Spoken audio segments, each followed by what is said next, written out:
Today's verse is taken from Psalm chapter 46 verse 10. Hello प्यारे दोस्तों, आज का प्रतिज्ञा वचन भजन संहिता 46:10 से लिया गया है।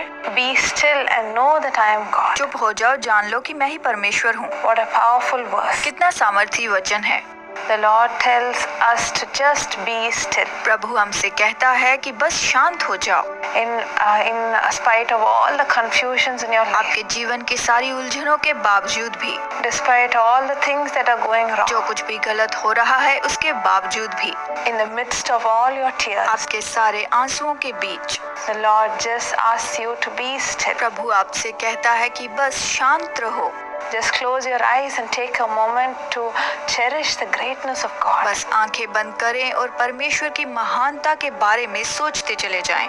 That is how great and awesome our God is. हमारा परमेश्वर इतना महान और इतना अद्भुत है। The Lord says that when you are still, He will show all the powerful things in your life. प्रभु कहता है जब तुम शांत रहोगे तो वो तुम्हारे जीवन में सामर्थी काम दिखाएगा। He will do all the great miracles in your life. वो आपके जीवन में महान चमत्कार करेगा। We read about how the disciples were there on the boat along with Jesus. हम पढ़ते हैं जिस तरह चेले नाव में यीशु के साथ थे। And when they were riding the boat, the storms were so high and the boat was rocking up and down. जब वो नाव चला रहे थे तो नाव लहरों के कारण बहुत ही हिलोरे खा रही थी। The disciples were so frightened. चेले बहुत ज्यादा डर गए थे।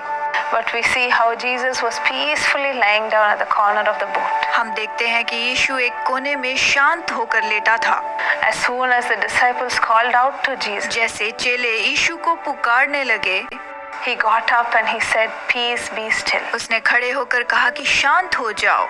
Jesus, in the midst of all his disciples, got up and stopped the storm in just a second. यीशु ने चेलों के बीच में खड़े होकर एक ही पल में उस बड़े तूफान को रोक दिया। That is how the Lord can stop all the storms in your life in just a second. इसी तरह से प्रभु आपके जीवन के सारे तूफानों को रोक सकता है। Today, if you are praying for an order to come, आज आप ऑर्डर आने की प्रार्थना कर रहे हैं। if you are praying for a promotion to come, promotion के लिए प्रार्थना कर रहे हैं। if you are praying for your children to get married, बच्चों की शादी के लिए प्रार्थना कर रहे हैं। the Lord can do it in just a second, my dear friend. प्रभु उसे पल भर में कर सकता है दोस्तों। The only thing we have to do is we have to be still and trust Him. हमें केवल स्थिर रहकर उसके ऊपर भरोसा करना है। Let's pray together. आइए एक साथ प्रार्थना करें। Lord Jesus, today I give all your precious children in your hands. प्रभु यीशु, आज तेरी बहुमूल्य संतानों को तेरे हाथ में सौंप देते हैं। Lord, I give all their prayer requests into your hands. इनके सारे प्रार्थना निवेदन तेरे हाथों में देते हैं। Lord, grant all the desires in their heart. प्रभु इनके हृदय की इच्छाओं को पूरा कर। Lord, as they are waiting for promotion, जैसे ये प्रमोशन के लिए प्रार्थना कर रहे हैं, as they are waiting for results to come, जैसे ये रिजल्ट के लिए प्रार्थना कर रहे हैं। Lord, many of them might be watching this and waiting for an important report from the hospital. जैसे इस कार्यक्रम को देखते हुए ये हॉस्पिटल से जरूरी रिपोर्ट की राह देख रहे हैं। Let everything be normal in that report, Father. उस रिपोर्ट में सब कुछ नॉर्मल आए पिता। Let them come and testify about it, Father. ये आकर इसकी गवाही दे पाए पिता।